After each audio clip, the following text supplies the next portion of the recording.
This episode is brought to you by my fertility awareness programs. Master fertility awareness and improve your menstrual cycle health at the same time. Head over to fertilityfriday.com/workwithme for more information. That's fertilityfriday.com/workwithme. This is the Fertility Friday podcast, episode number 177.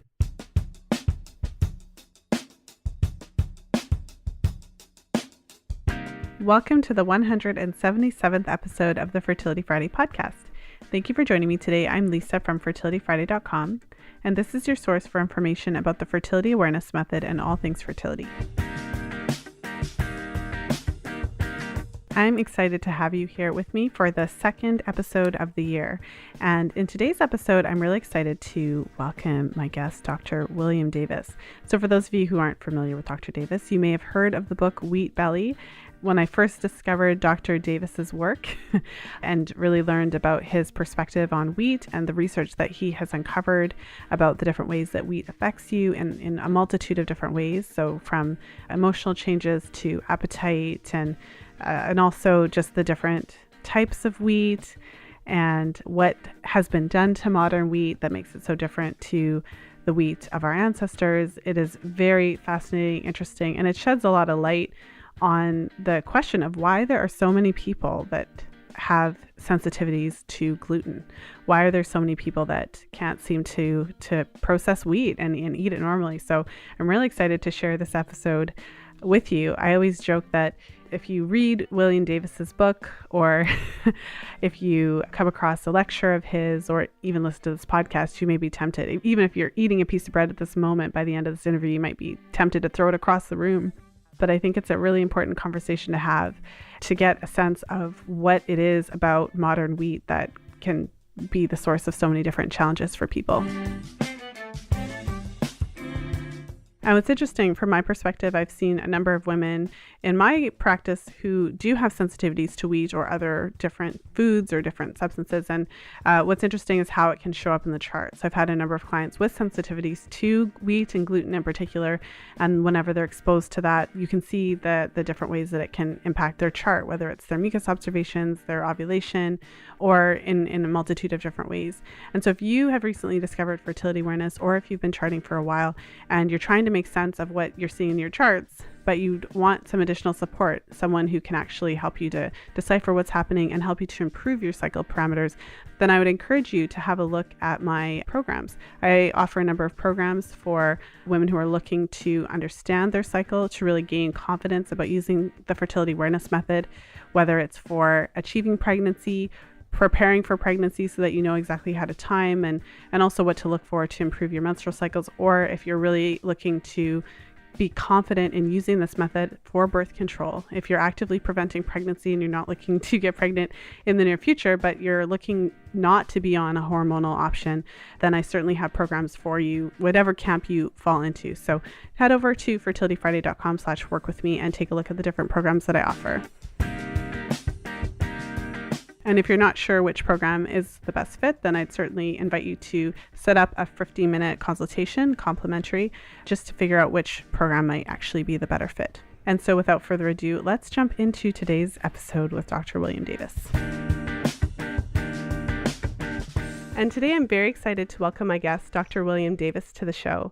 Dr. Davis is a cardiologist and author of the #1 New York Times bestseller, Wheat Belly, Lose the Wheat, and several other books on adopting a wheat-free, grain-free diet as a way to improve health, lose weight, and a number of other benefits. Dr. Davis's most recent book is Undoctored, Why Healthcare Has Failed You and How You Can Become Smarter Than Your Doctor. Love the title. Dr. Davis has made a number of television appearances, including The Dr. Oz Show, The Colbert Report, and a number of others. And he now focuses on preventive care and providing self-empowering strategies to the public through his books and projects. And in today's show, we're going to be talking about wheat and what is the issue with wheat, why so many people have sensitivities to it and are having problems consuming it. So without further ado, welcome to the show, Dr. Davis. Well, thank you, Lisa. Glad to be here. Well, thank you so much for coming on the show. As I was saying to you in our pre-chat, I was really excited to have you and to talk about wheat because I find so many of my clients have issues with wheat. So before we jump in, I would love to get a sense from you. How did you become the wheat guy? Well, I have to admit to you that it was a series of stumbles blunders and just poking around. So I was practicing as an interventional cardiologist. So I was the guy who put stents in, did atherectomies, balloon angioplasty, all that kind of stuff in a cath lab. But my mom died of sudden cardiac death just a few months after a successful coronary angioplasty, two-vessel coronary angioplasty. And so my mom died of the disease that I took care of day in, day out. It really made me shift the way I thought, the way I looked at people, the way I thought about heart disease. And one of the things I tried to do was try to do a better job of detecting early heart disease, let's say 10 years before trouble starts, like a heart attack or need for procedures. And we did that, by the way, this is about 20 years ago. Back then, the state-of-the-art device was called an electron beam tomography device, an EBT device. It's a kind of CAT scan device. It's very rapid because the heart moves, and it takes a very rapid device or camera. It's not really a camera, but it's a very rapid device to get a snapshot of your heart and quantify precisely how much plaque, atherosclerotic plaque there is in the heart's arteries. So we started doing that. In Milwaukee. It was one of the first, one of the handful of devices around the country. And what you find, Lisa, is people everywhere, tons of people have early heart disease. And you can quantify it a little bit, moderate, advanced, etc. Unfortunately, the hospitals, a lot of my colleagues use this as a way to scare people into heart procedures. But that's not what this is for. It's really meant to identify heart disease, and then you can track it. If you do nothing, heart disease grows at the rate of 25 to 30% per year. It's horrifying. At least it's horrifying how rapidly heart disease can grow.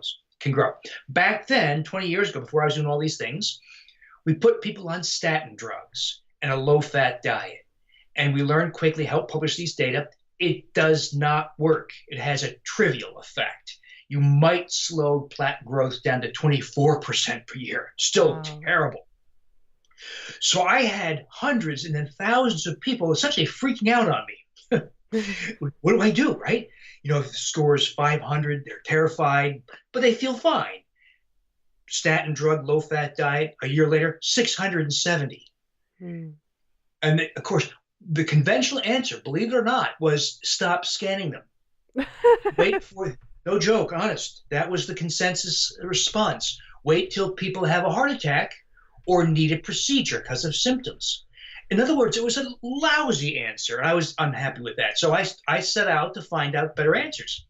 And it led me down the path of such things as vitamin D. Vitamin D has an incredibly powerful effect on plaque growth in the heart's arteries. But the most common abnormality that leads to atherosclerotic plaque in the heart's arteries is not high cholesterol. I call high cholesterol the kindergarten version. If a doctor talks to you about high cholesterol, he's proven to you he has no understanding whatsoever of how heart disease is caused. The actual cause is something called small oxidation-prone LDL particles. So small LDL particles for short.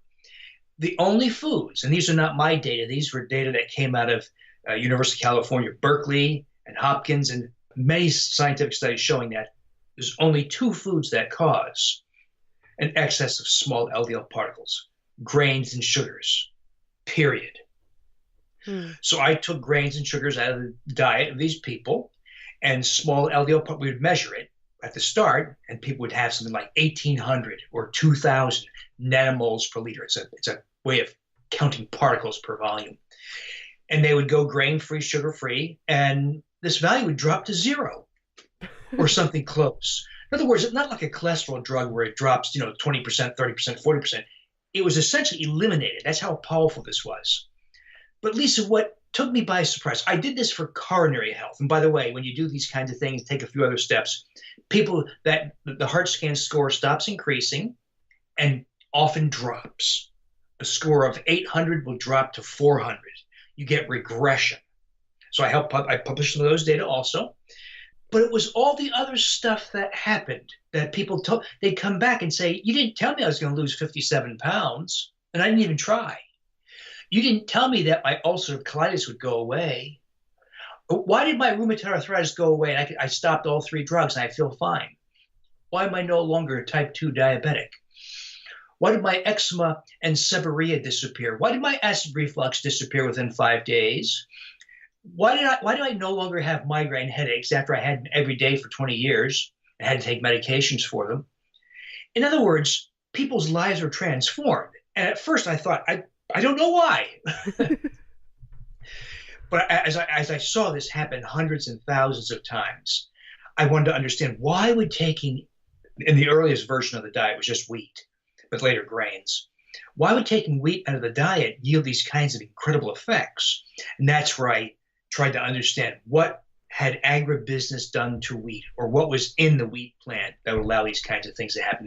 That was the whole story of Wheat Belly. Wow, that's really interesting because obviously this is not a linear path at all. No, no. Now, of course, hidden in that is the fact that people who tell you to eat plenty of healthy whole grains, among other things, are causing heart disease. Well, first of all, I'm very sorry to hear that your mom passed away. And doing a lot of these interviews, as you can imagine, I find it just to be very interesting how people get into the fields that they do. It's so common for there to be a very personal reason, whether it be you yourself overcoming illness or a family member, something like that. So it's very common. So getting to the wheat, I think that that's very interesting how you were really focusing on how to prevent heart disease and how to reverse these scores. And you found a way that worked. But then what struck you was how there was all these other side benefits. And that's how you kind of became the wheat guy. I think that that's really interesting. So what I find interesting about your work is that often when we think about people with issues with wheat, we often think it's the gluten specifically. So maybe that's a good place to start, because your work highlights that it's not just an issue with gluten, although gluten is an issue. But maybe we could start there. Sure, absolutely. Lots to talk about. So regarding gluten as the only problem with wheat and related grains, it's like viewing tar as the only problem with cigarettes and tobacco. Because if that were true, you could smoke low-tar cigarettes and be healthy. Of course, that's ridiculous. You still expose extravagant risk for lung cancer and heart disease and abdominal aortic aneurysms. So same thing with gluten. Gluten is just a protein in wheat, rye, and barley, but there's so much more that is toxic to humans, such as wheat germ agglutinin. It sounds like gluten, but it's unrelated. It's highly toxic to the gastrointestinal tract. If I purify a few milligrams of it and give it to a laboratory rat, its intestinal tract is destroyed. It gets very sick and or dies.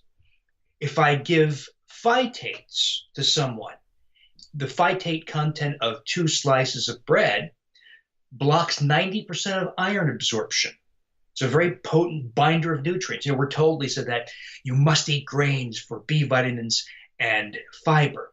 That's ridiculous. In fact, the opposite is true, that if you consume grains, you develop numerous nutrient deficiencies, but particularly of minerals like calcium, magnesium, iron, and zinc. So some of the worst cases of iron deficiency anemia I've seen, typically women, by the way, who they have anemia identified, a low hemoglobin. They're always tired and cold and breathless. And the doctor gives them oral iron. It doesn't work. Gives them iron injections. It works a little bit. Gives them blood cell transfusions, bone marrow biopsies. They put these poor ladies through all this hell, only to find out 2 weeks after eliminating all wheat and grains, they're normal again. Their hemoglobin climbs, they're no longer anemic. That's how potent the phytate issue is. That's just a sample. I think it really helps listeners, Lisa, to understand that one of the reasons why wheat and grains are so harmful to people is because they're grasses. They're seeds of grasses. That's what grains are. By definition, they're all seeds of grasses. And when you cut your lawn in the summertime, you don't save the clippings to toss on a salad, right? It wouldn't be great if we could, provided a dog didn't poop on it. Wouldn't it be great if we could save the grass and eat it? People have done that actually in times of war and starvation, and they get very ill. They vomit, they have diarrhea, they have abdominal cramps, and the grass comes out intact, completely untouched by human digestion. And that's because humans don't have the enzymatic machinery, the enzymes, digest or break down any component of grass, whether it's the blades or leaves, or the roots or the husk or the seed. So we have to put the seed through extreme manipulations. You have to dry it, pulverize it, bake it, recut it with water. All these manipulations people go through in order to make it ingestible. But even despite that, it's never fully digestible. And so many of the proteins stay intact or only partly broken down. And that's why they have such awful effects on humans. That's really interesting to consider. So it's essentially saying that, like, from that perspective, wheat has never really been something that we're even able to digest. And when you were saying that, I was thinking of quite literally a cow. But, cows have four stomachs. I mean, in order to digest all that grass, I don't even understand the process that grass has to go through in a cow's stomach to be digested. But I know that it requires a ton, like it just requires so much more our bodies are capable of doing. Yes, excellent point. So ruminants are capable of consuming grass and obtaining nutrition. So in order to do that, they have specialized teeth that are continually growing because grasses erode the teeth. We grow teeth twice in a lifetime. And the teeth you now have, you grew when you were a young teenager. Ruminants like cows and horses and goats continually grow they produce 100 liters of saliva per day. We produce 1 liter. They have 4-compartment stomach, I should point out, that harbors unique microorganisms that are able to break down grasses. We don't. We're supposed to have sterile stomachs. They have a long spiral colon that gives them more time to break down grasses. We have a short colon with a couple of turns. So you're absolutely right. In order to make grasses digestible, or any component, including the seeds, you need specialized adaptations that humans simply do not have. And when you try to eat them, really weird stuff happens because of the indigestible proteins in grains. Well, so one of the questions that I imagine some of the listeners are asking, so there's a whole religious tie to wheat and bread and how we know as human beings have been eating bread products for thousands of years. So it's hard then to think of all those people who eat bread every day, whose grandparents ate bread, and we know that people have been eating bread products for all of these years. If it's so indigestible, how have people been eating it all this time? Is there, you know what I mean? Like, how would you address that listener? Humans have consumed wheat for less than 0.5% of our time on Earth. So people will, you're right, that people do say that. We've been eating it forever. No, actually, the vast majority of time we've been on this planet, we did not consume the seeds of grasses. Here's an interesting observation. Who knows a lot about this are the anthropologists. If you want to learn a lot about nutrition, talk to an anthropologist. And they've known a lot of these things for years. So, for instance, a lot of the adverse health effects of grains were amplified by genetics research and the efforts of agribusiness. But even traditional forms that grow wild had adverse effects on humans. So humans first began eating wheat in the Fertile Crescent around 10,000 years ago. And that was because there were periods of food deprivation. And so people were desperate. And they turned to einkorn wheat, which is the ancestral form of wheat, which is a 14 chromosome form of wild wheat. By the way, modern wheat is a 42 chromosome plant. You have 46 chromosomes as a human. Should you mate with a male, he provides 46 chromosomes, and your offspring has 46 chromosomes. The grasses of the earth don't have to play by those games. So einkorn, this 14 chromosome forerunner of modern wheat, mated with another wild grass, because einkorn is also a wild grass. That yielded emmer wheat, the 28 chromosome wheat of the Bible. So when the Bible talks about wheat or bread, they're talking about emmer wheat, the 28 chromosome form of wheat. In other words, modern wheat is no closer to ancient wheat than we are to baboons. We're in fact more closely related to baboons than modern wheat is to the wheat of the Bible or the ancient form einkorn.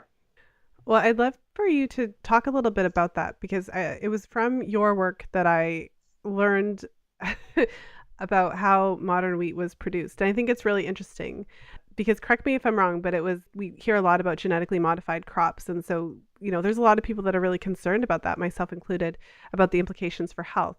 But, modern wheat isn't technically genetically modified, but the process of it is potentially worse than genetic modification. Yes, excellent point. So the grain industry, who does not like me very much, will say things like, Davis is wrong. There's no such thing as genetically modified wheat. They're playing games with you. What they're really saying, Lisa, is that there's no form of wheat that has been subjected to gene splicing to insert or remove genes. That's true. They've done it, but it's not commercially sold. The methods used to generate modern wheat. So you may know that modern wheat is not a 4.5 or 5 foot tall plant. It's an 18-inch tall, what they call high yield semi-dwarf strain. It has a very thick stalk, very large seed head. It looks very different. So if you're looking for a wheat field, you've got to get down on your hands and knees practically to see it now.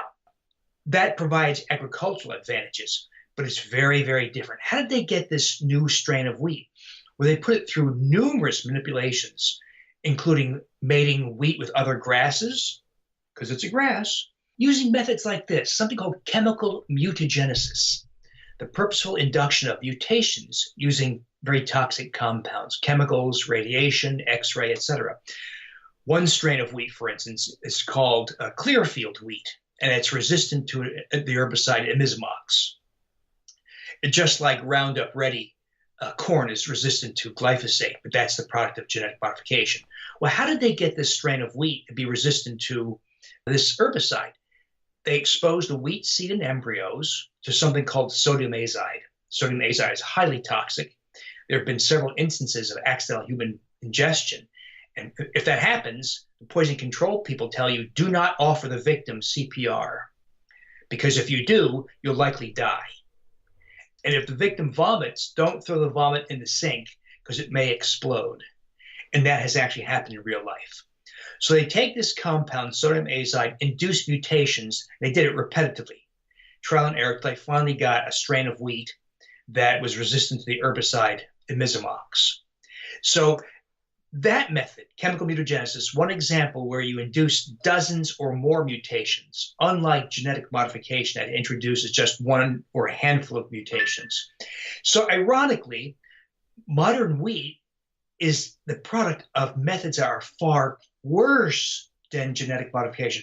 At least I am no apologist for genetic modification. I think it's a horrible, crude technique. But modern genetic modification is actually substantially better than the old methods. But the stuff that your listeners have been buying on store shelves is the product of these worst methods. And they've been on the shelves for 40 years. Okay, so we have the wheat that we're eating is completely different. It's actually physically different. It's shorter.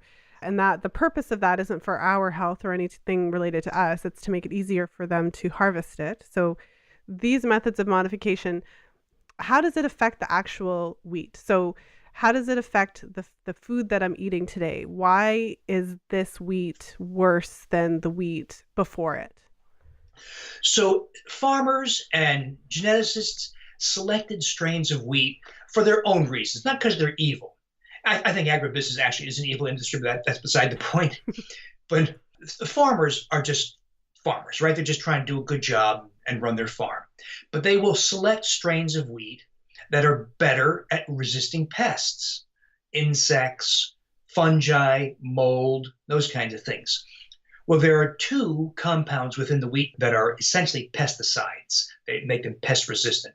That's that wheat germagglutinin, because it's very toxic, and something called phytates. Phytates are the things that bind those minerals.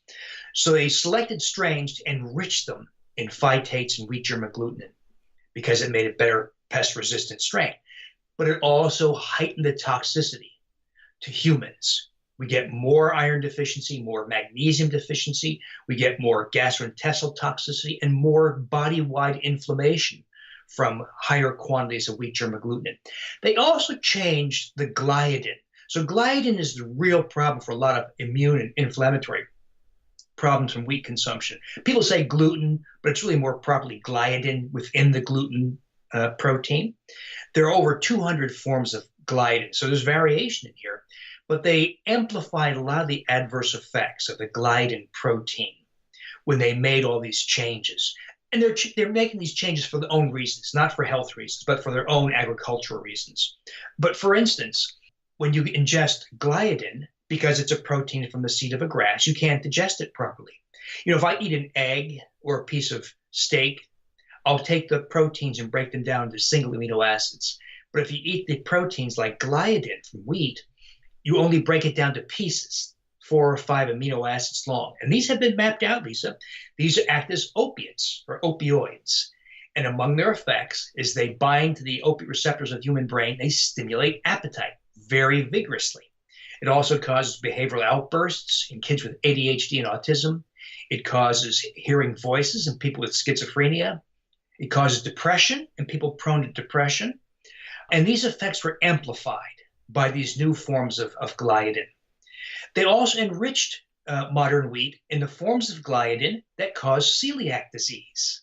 So there's not more gliadin, it's a different structure to the gliadin, and it's much more likely to trigger celiac disease. And that's why celiac disease has increased over the last several decades.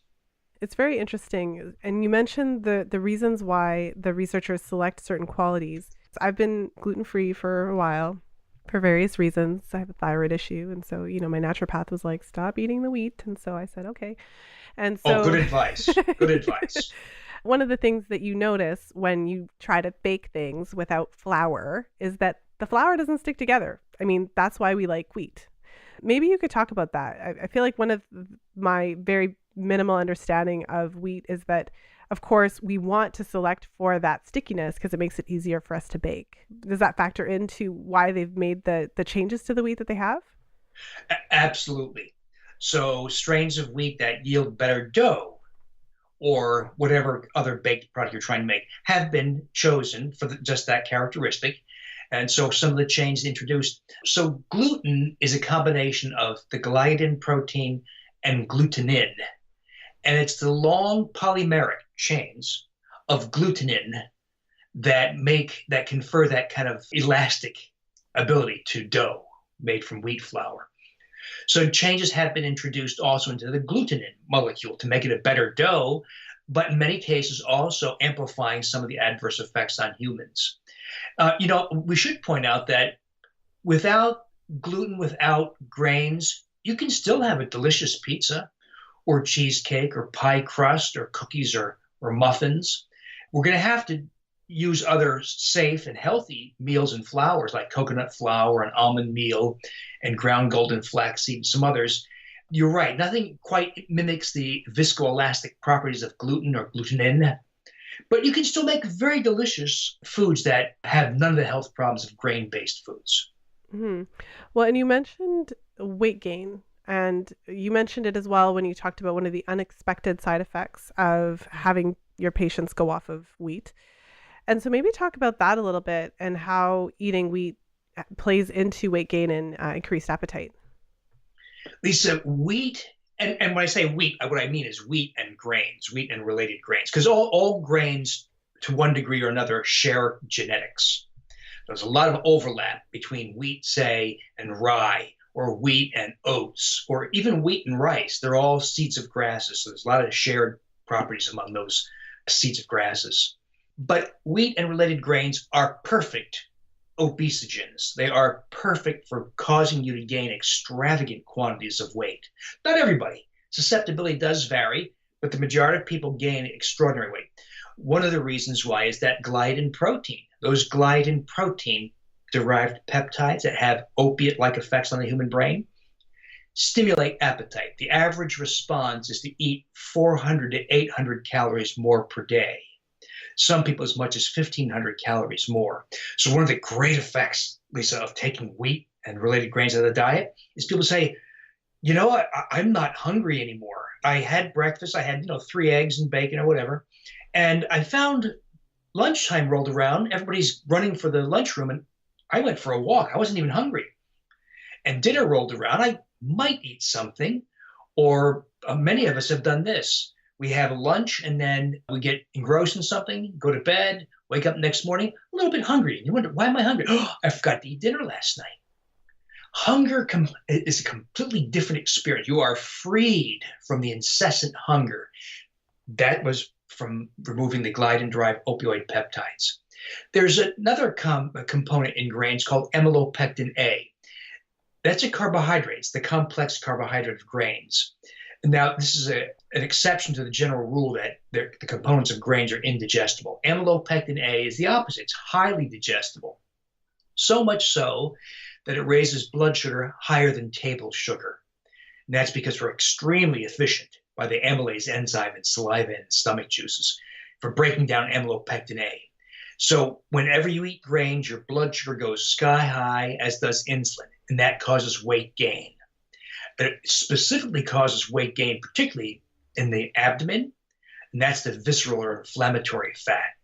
And when blood sugar goes up, many people experience low blood sugars about 90 minutes to 120 minutes later. And when you get low blood sugars, that's where you get kind of foggy and crabby and really hungry. And that's when people start scrambling for food again. Put this all together, the gliadin-derived opiate peptides that drive appetite, and the provocation of high blood sugar, high blood insulin that causes visceral fat growth and inflammation, and then the hypoglycemia that occurs in a cyclic 90 to 120 minute cycle. It sets you up for gaining extravagant weight. Taking it out frees you extraordinarily. Some of the most dramatic effects, by the way, are people who have been plagued with binge eating disorder or bulimia. And these people typically tell you about their 24-hour-a-day food obsessions. They're so obsessed with the thought of food. These are the people you sometimes find seated in front of the refrigerator at 3 a.m. binging, and they can't help themselves. Many of these people, when they go grain-free, are completely free to that effect. And they'll say that things like, for the first time in 30 years, I've got my self-esteem back, I've lost 73 pounds, and I coast through the day. I barely think about food. Once in a while, I get hungry. They're completely free to that effect. And that's from making the single change of cutting out wheat and other related grains. Yes, exactly. Well, so one of the questions I have for you, because when I think about this, I think that we're at the point where enough people suffer from gut issues like IBS or related, Crohn's, celiac, just there's enough people who are suffering from these serious conditions that we have a sense that there are some people who can't eat wheat because for them it causes these huge problems, but for others, wheat is totally fine. So maybe tell us a little bit more about that. I think there is a difference in how people react to wheat, but the message that I hear from you is that wheat does have detrimental effects for everybody. Yeah, it shows up in so many varied ways, Lisa. It's a rare person who really doesn't have an adverse effect from wheat or grain consumption. The problem is people often don't recognize it as a problem from wheat or grain. So, for instance, cataracts are very commonly caused by grains. Where you get opacities in the lenses of your eyes, you have to have them removed. Or heart disease. You can brew heart disease, as we saw years ago, for a couple of decades before it kills you or ends up causing you to have a bypass operation or 3 stents or a heart attack. Because a small LDL particle is very, very easy to provoke. Even just 2 slices of bread on Monday means you have small LDL particles for an entire week. That's how long-lasting that effect is.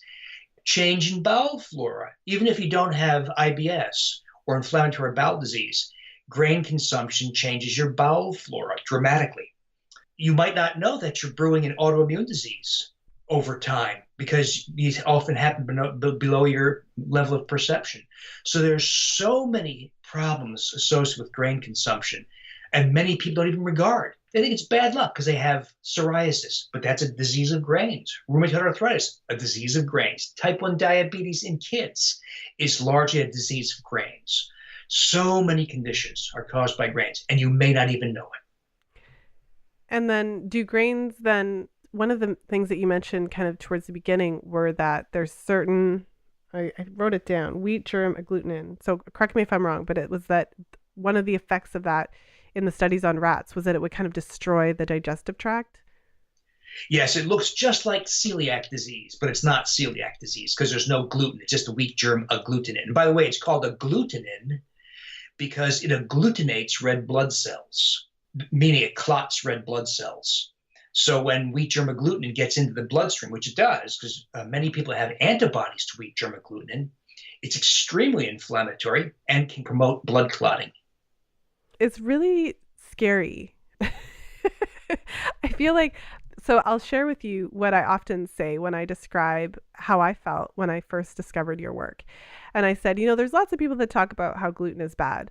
But with Dr. Davis, after you're done reading his book, you are going to throw your bagel across the room, light after you light it on fire, and you know what I mean? Like, you just get this sense of like, oh my goodness, like this stuff is so horrible.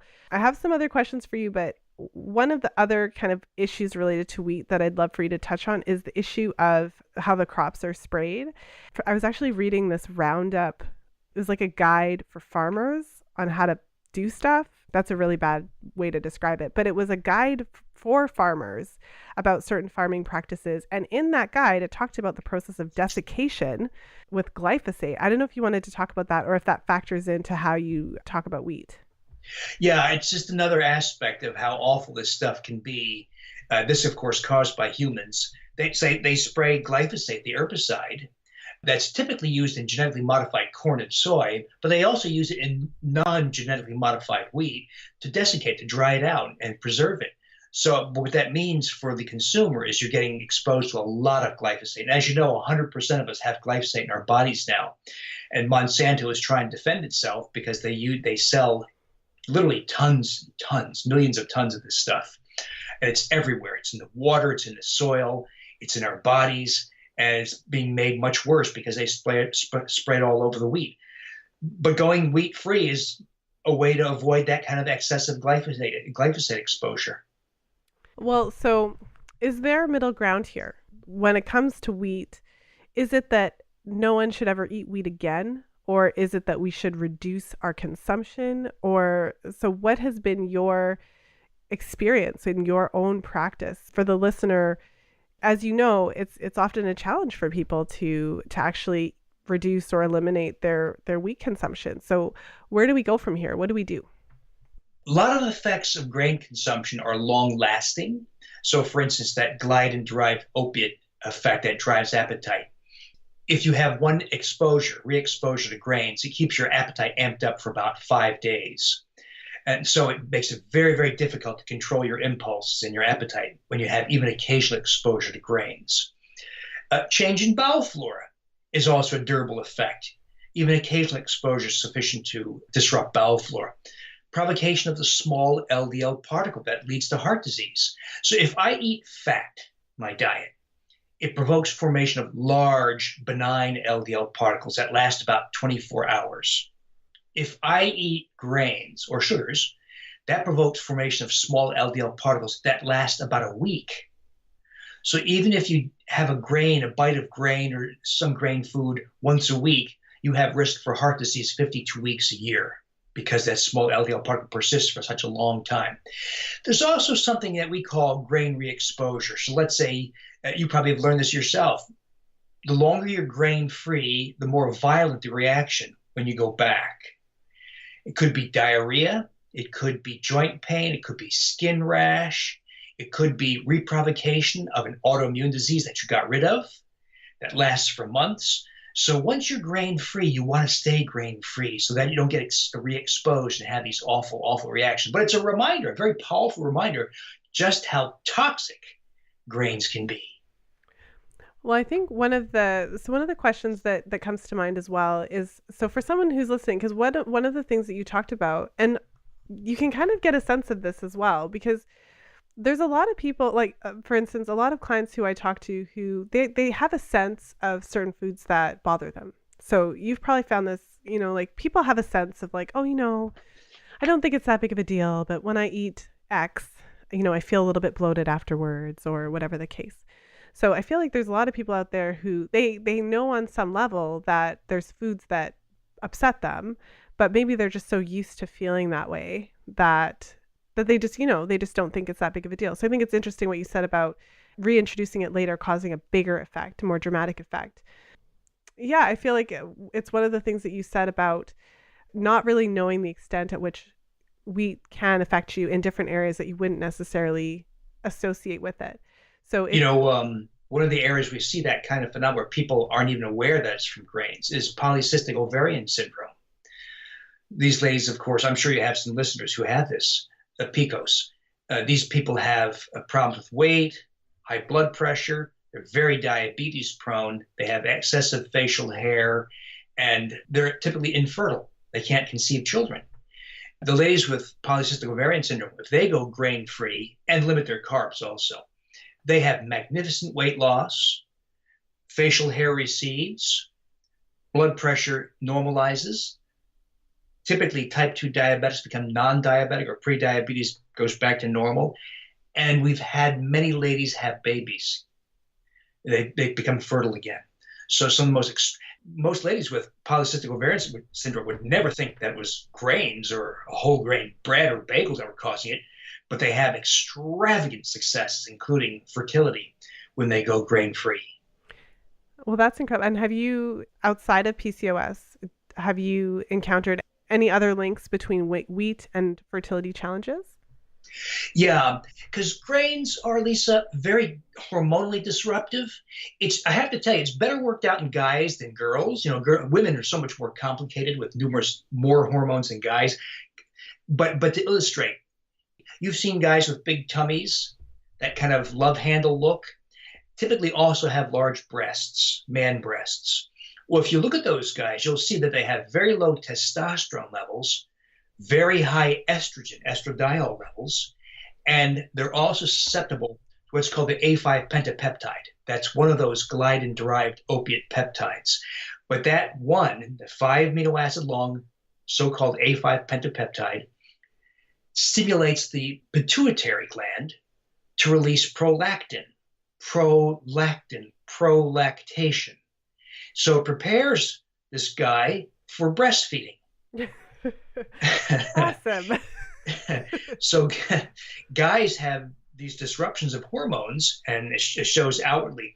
Women have similar effects. So if you remove the A5 pentapeptide from a woman, her breasts will actually shrink about 1 cup size. It's very common, even independent of weight loss effects. If a woman loses what I call a wheat belly, that is the visceral fat around her tummy, she'll experience dramatic improvements in hormonal status. Estradiol estrogen levels drop dramatically. If they have polycystic ovarian syndrome, testosterone levels will drop dramatically. So there's a whole wave of hormonal changes that can push a woman closer to fertility. Of course, the obstetrician often tell ladies to consume grains. What they're essentially telling ladies is, here, eat this collection of hormonal disruptive foods. And then it's no wonder that ladies have problems with conception, with gestation, and even afterwards. If all we did was eliminate wheat and grains and take vitamin D, that is a pregnant woman, and then the newborn, the infant, it would virtually wipe out type 1 diabetes in children. The data just on vitamin D, for instance, shows that if a pregnant mom takes vitamin D and continues it in the newborn, there's an 88% reduction in type 1 diabetes. That alone is powerful. Combine that with removal of the gliadin protein of wheat, which we know with good science is the trigger for much, if not most, type 1 diabetes. You have an incredibly powerful way to not have that disease in children. That is incredible. Yeah, I feel like my brain is spinning a little bit. I feel like I'm taking it all in, and I'm sure I'm not the only one, because it's really incredible to think that by eliminating one particular food, that it could have such a dramatic effect in so many different areas. And just reflecting back to the fact that you never intended to be talking about weight loss in your work or any of these other effects. You were specifically looking to improve outcomes for heart disease patients, and all of this came out on the other side. So I feel like this is really powerful information. So the challenge, I mean, like I said, I've been gluten-free, wheat-free for quite some time. So now for me, it's fairly normal. It's not that big of a deal for me. But for someone who is not there, and perhaps this is the first time they're hearing about the potential harm associated with eating various wheat products, it's hard to conceive. There was a time in my life where I literally didn't know what a meal would look like without bread in it. And I honestly didn't know what I would eat if I didn't eat bread. And I'm being completely honest. I'm a West Indian girl.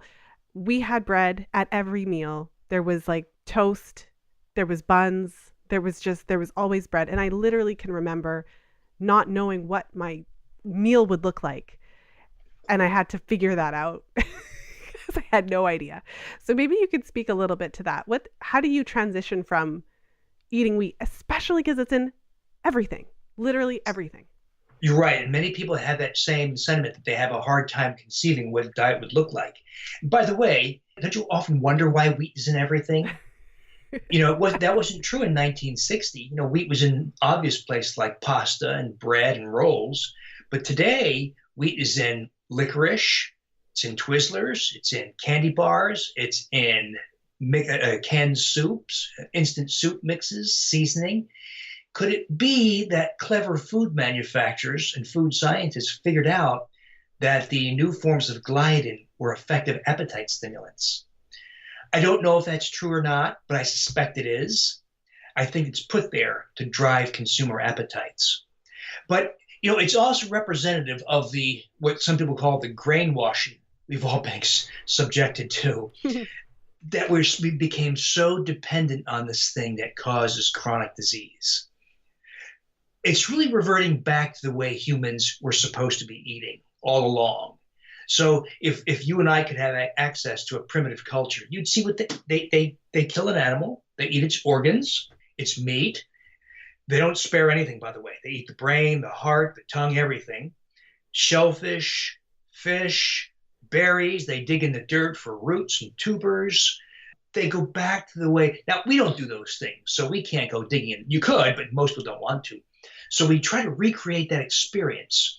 And by the way, primitive cultures who don't consume grains have magnificent health. We're often told they're sick and they actually have virtually no heart disease, no diabetes. Cancer is extremely rare. There's virtually no colon cancer. There's almost no depression. There's no schizophrenia. In other words, they don't have most of the diseases, what are called diseases of civilization they have other problems, right? They have infections and worm infestations and injuries, the things that modern healthcare is pretty good at taking care of. But these primitive people who don't consume grains or sugars have virtually none of the modern diseases we have. I think there's an important lesson in that. So if we revert back to the way we're supposed to have been eating all along, we get rid of almost all the modern diseases of civilization. It's such a powerful way to look at it. And it's kind of one of those things where, as you were saying that, I thought to myself, well, if somebody is listening to this and thinks like that is crazy, wheat can't be that, like it just can't be. Like I've been eating bread every day my whole life and it can't be. Literally, I would say, well, there's no harm in doing a little experiment. I feel like if you're super skeptical, you can actually just give up wheat for 30 days or 60 days and see how you feel afterwards. And then and then add it back in and then you have your answer. We should point out to your listeners, just so they know what to expect, the first week or so is very unpleasant because of the opiate peptides. There's an opiate withdrawal syndrome, nausea, headache, depression, fatigue, lasts about a week, and it can be very unpleasant. Not everybody gets it. Most do. There are steps you can take, by the way, to kind of soften the blow. These are discussed in the Wheat Belly books, in my Undoctored book. But I won't kid anybody. It's not pleasant. I've had people sobbing. I've had people rolled up in a ball. They couldn't go to work. They couldn't go to school. It can be very unpleasant because it's a withdrawal syndrome. But I pointed out, because sometimes people say, I felt awful within the first 48 hours I stopped eating wheat and grains. It must be my body telling me I need them. Well, no, of course not. That's like someone who is an alcoholic and doesn't have their bottle of bourbon on Tuesday and they're feeling awful. It doesn't mean there's something that they need the alcohol. It means they have an addiction. So the same kind of process applies to grains. That's just so disturbing because, of course, as you're describing the withdrawal symptoms, it literally sounds like you're withdrawing from some sort of drug, which is technically kind of, if it's an opiate. So that's, wow. Well, Dr. Davis, you've left me speechless. I don't even know what to say. I mean, we've covered so much today, and I really appreciate you taking the time to take us through all the different challenges with wheat and to really share your journey with how you figured all of this stuff out with the world. And given everything we've talked about, what is the number one thing that you would want our listeners to take from our discussion?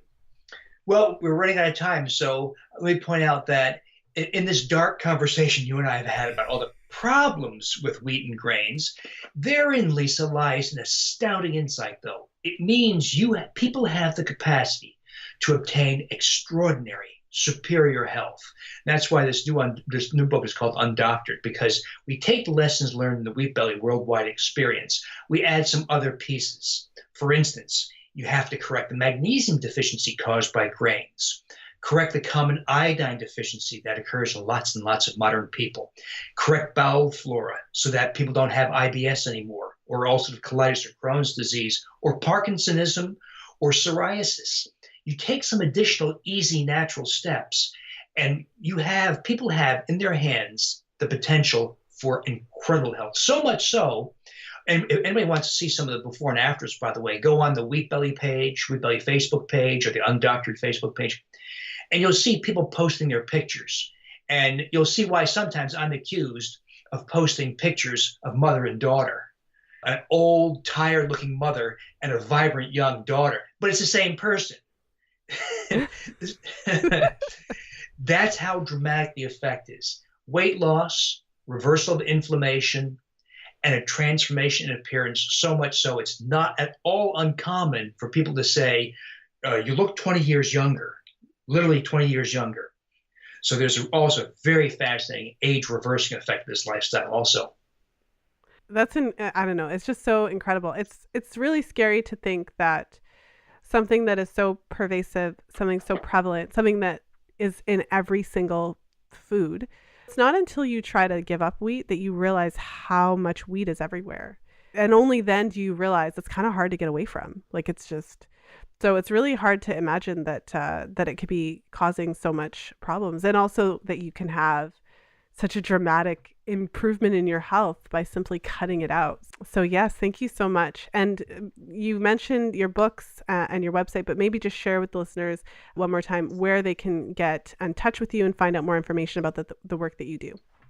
For more on the Wheat Belly conversation, like kind of the starting place, there's a Wheat Belly Facebook page, there's a Wheat Belly blog, and of course there are all the Wheat Belly books. The quickest way to just get up and running is the Wheat Belly 10-Day Grain Detox book, and there's a Facebook page also to accompany that.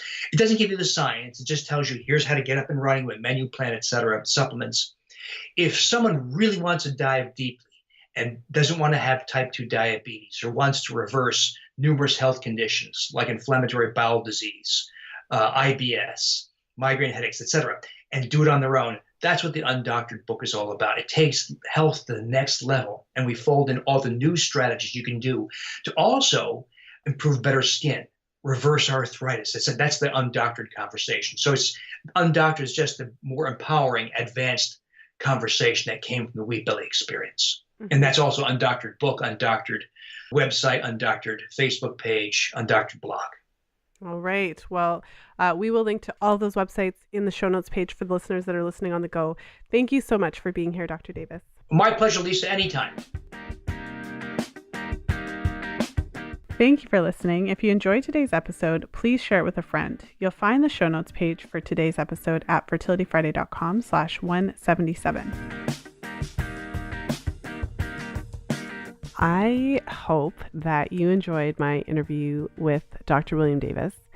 It was so interesting and just super interesting to be able to talk to him about wheat. There's just so many takeaways that I have from this interview.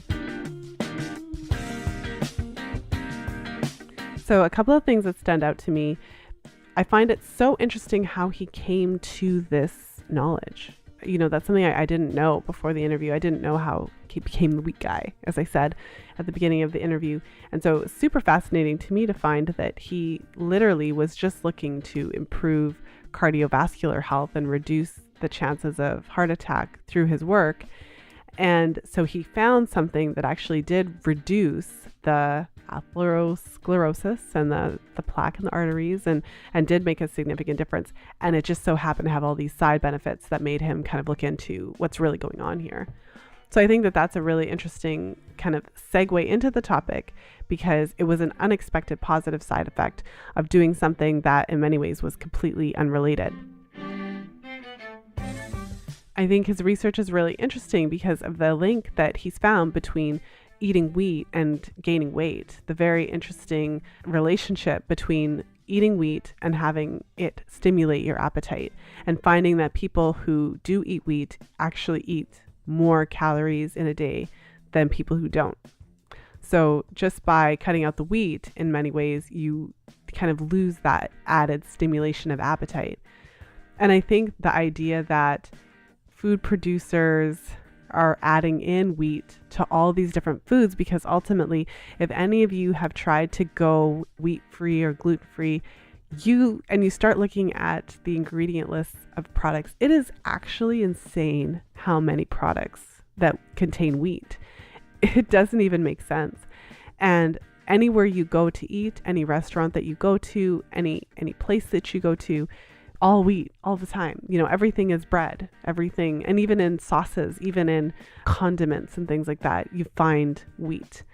So I think it's really interesting. I don't know if there's any validity to, if there's any scientific evidence or anything like that showing that, these food producers are intentionally using wheat because of the appetite stimulating qualities. I don't know, but it's a very interesting kind of theory, a very interesting question to contemplate, because you can find scientific research to validate the fact that eating wheat changes your appetite. So that is something that you can find scientific backing for.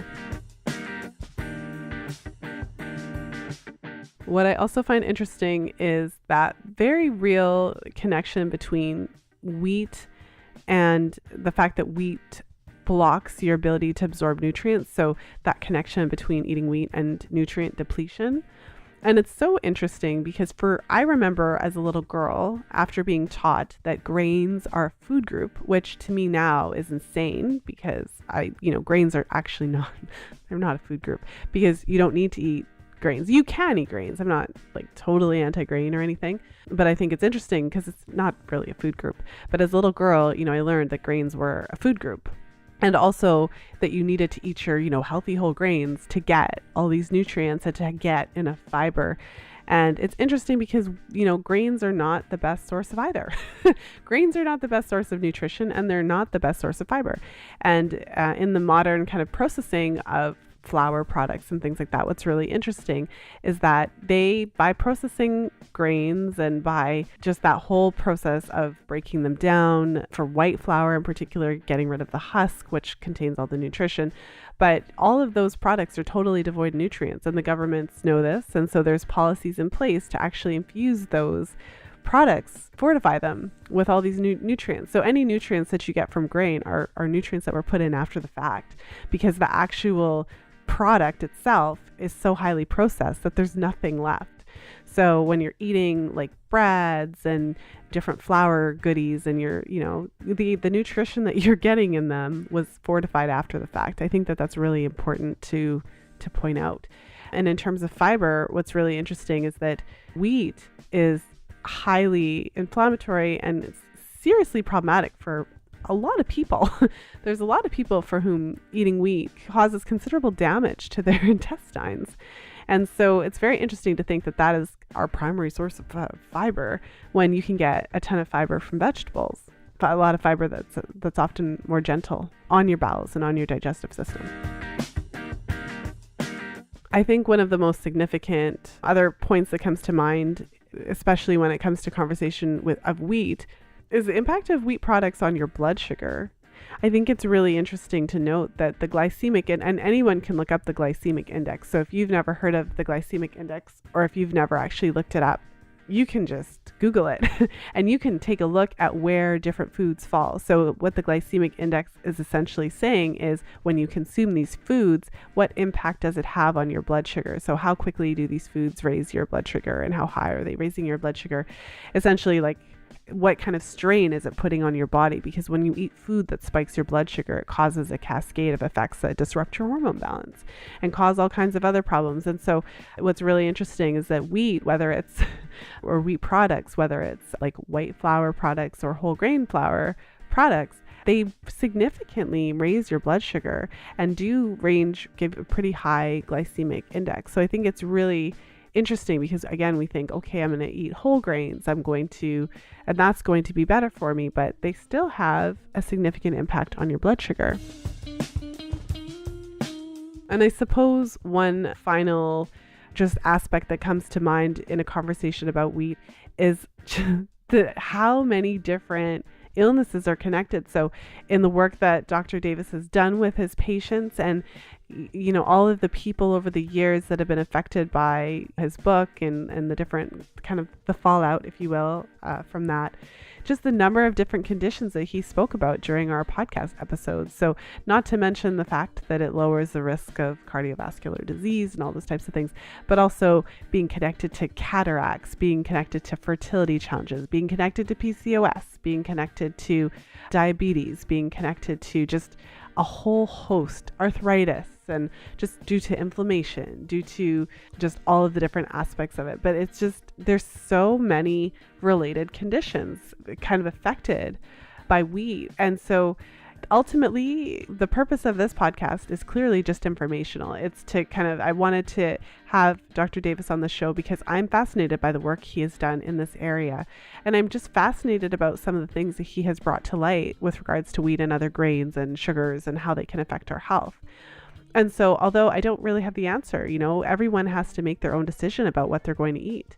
So this isn't to say like no one should ever eat wheat again, or everyone should eat wheat, or no one should ever eat grains. So that's not the purpose of this. But the purpose of it is to just highlight some of the effects that this food, which is now highly processed food, and even just from the strains of wheat that we have genetically altered and modified for our consumption, the whole process of it has nothing to do with improving health. And so I think it's really important to know how these types of foods can impact your health.